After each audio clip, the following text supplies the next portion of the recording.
Hi everyone! Welcome back to my channel. Today, I'm going to share the line art process of an illustration I drew. It's Tomimi from Arknights. This video focuses only on the sketch and line work stage, but I want to take this chance to talk about the thoughts behind the drawing, the small struggles, the inspirations, and some behind-the-scenes feelings that came up along the way. So, first of all, I'm actually not a gamer at all. A lot of people who draw Arknights fan art are big fans of the game, but I'm honestly terrible at games. I find most games too complicated, too many things to remember, too much strategy. I've never had the patience for that. The only games I ever really enjoyed were simple ones, like Fruit Ninja, Farm Frenzy, or maybe Monopoly. So when I decided to draw Tomimi, it wasn't because I played the game a lot. It was purely because I loved her design and how she made me feel at first sight. Why I chose Tomimi? The first time I saw Tomimi, I was immediately drawn to her. There's something irresistibly cute about her. Not the typical, perfect anime girl kind of cute, but that soft, round, slightly clumsy type of cute. She looks like someone who has a gentle heart, but also hides a strong will underneath. That contrast really spoke to me. Since I didn't know much about the game world, I did a bit of background research. Read her story, her character traits, her overall vibe. I think it's important to understand at least a little about a character before drawing them. When you know their story, you can make their pose, expression, and even small details feel more alive. It was also a personal challenge since I'm not familiar with gaming characters. I had to rely purely on feeling and intuition, not memory. That made the whole process interesting and unpredictable. The first idea, building the sketch. When I started sketching, I wanted to keep it simple. I imagined a half body, side view composition, Tomimi holding her weapon, and her crocodile tail visible behind her. Now, the funny thing is, I know nothing about crocodiles. I can't even tell the difference between an alligator and a crocodile. So, of course, I had no idea what species Tomimi's tail should look like. I just went with what felt right visually. Her design also has this special charm. She's not one of those super slim characters. She's soft, slightly chubby in a cute way. Like her thighs have that healthy, round feeling. It makes her look real and huggable. But I have to admit, I still tend to draw characters on the slimmer side. So maybe my version doesn't fully capture that plump cuteness she's known for. Still, my main goal was to make her look cute and alive. Not perfect, not overly stylized, just soft and expressive. Artistic direction and challenges. To emphasize her cuteness, I kept her features lower on the face. The eyes sit a bit closer to the bottom half. The nose is subtle. The lips are barely defined. That gives her a slightly youthful, gentle vibe. Her torn outfit also caught my attention.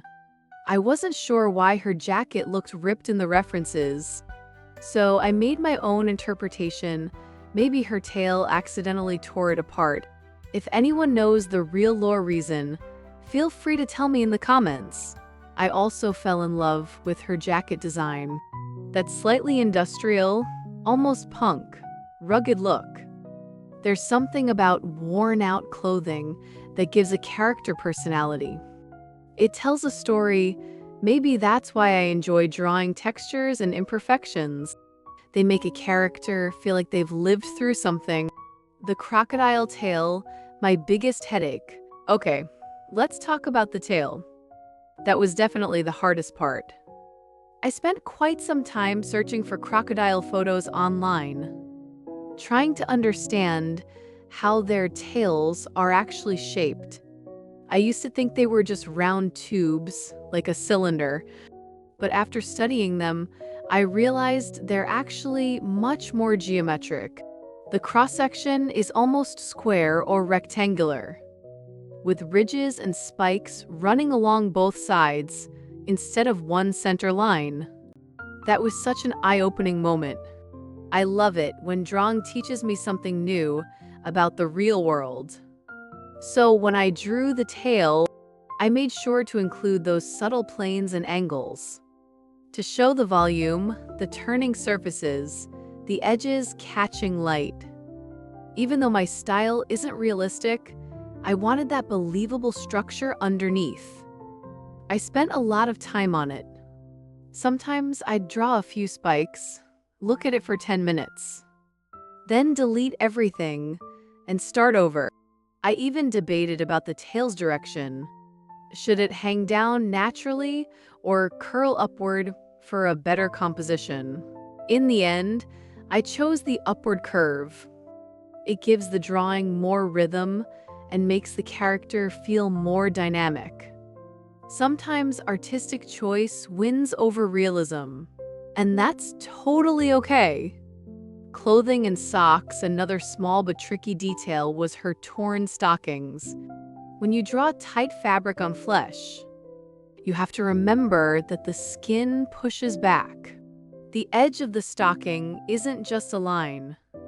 It presses slightly into the skin, creating a soft indentation. That tension is what makes the leg look alive. It sounds like a tiny thing, but if you forget that, the whole leg ends up looking like plastic. So I paid extra attention to the curves, making sure the pressure felt natural and the fabric looked tight but not painful. I think those little details are what make art come alive. They're like the small imperfections that make a person beautiful. Things you don't consciously notice, but you'd feel something missing if they weren't there. The weapon and perspective, then there's her weapon. I spent a while trying to get the angle right. I didn't want it to look too flat. If the perspective is wrong, it just feels like she's holding cardboard. So I gave it a slight tilt, a bit of foreshortening. That way, it looks like she's actually holding something heavy, but still keeps that cute, effortless pose. Sometimes I even stand up, grab a random object, and try to mimic the pose myself just to see how the hand bends, how the shoulder shifts. It's silly, but it really helps. The line art stage, once the sketch was done, it was time for line work. The most time-consuming and meditative part of my process. For me, line art is like quiet time. It's when everything slows down, no more searching for composition or fixing proportions. It's just you, your pen, and the rhythm of the lines. I often redraw the same part several times until it feels right. If the direction of one curve feels slightly off, I can stare at it for half an hour before fixing it. It's both obsessive and soothing. Sometimes I use different colored lines to mark certain areas.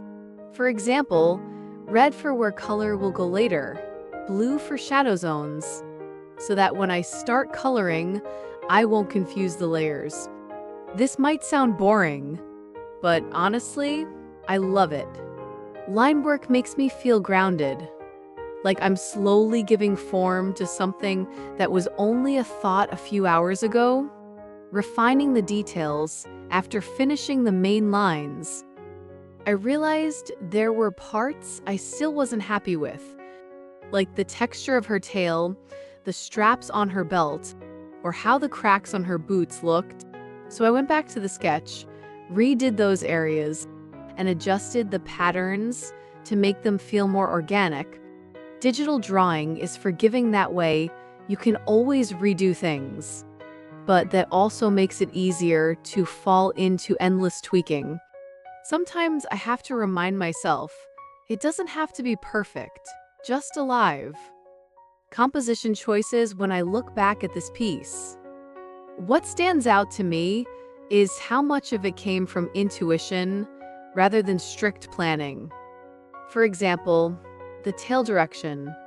If I were being realistic, it would droop down. But I curved it upward because compositionally it balances the frame better. That's something I've learned over time. Drawing isn't about copying reality. It's about expressing how you see it. Every artist bends the world a little to fit their own sense of beauty. Sometimes I laugh at myself mid-drawing because I know a decision I just made wasn't logical.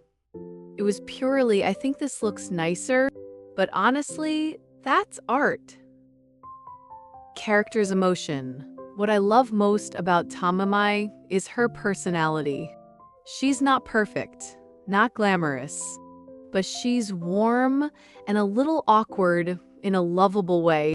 While drawing, I kept imagining her expression. That mix of curiosity, courage, and slight clumsiness. It made me smile. I drew her arms a bit slimmer to emphasize contrast. To make her silhouette cuter.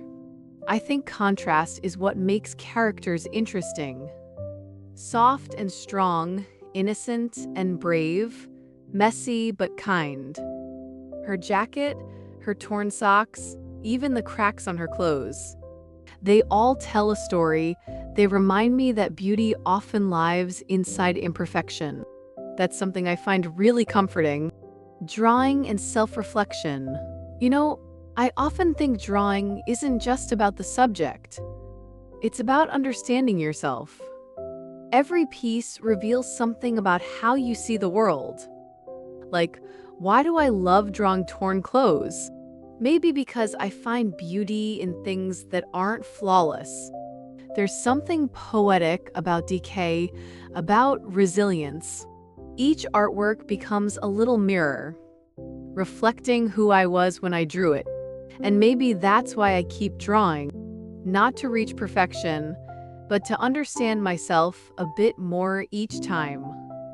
Wrapping up, so yeah, that's pretty much the line art process for this piece. The next part will be coloring. I'll share that in the next video once I finish editing it. For me, line work is slow and sometimes exhausting, but it's also my favorite phase. It's where the character finally starts to breathe. Thank you so much for watching and spending this quiet time with me. If you also love drawing, or even if you just enjoy watching someone draw and talk, I hope this gave you a bit of calm energy, or maybe inspired you to pick up your iPad and create something of your own. Alright, that's all for today. See you in the next video, and as always, thank you for watching. Bye-bye.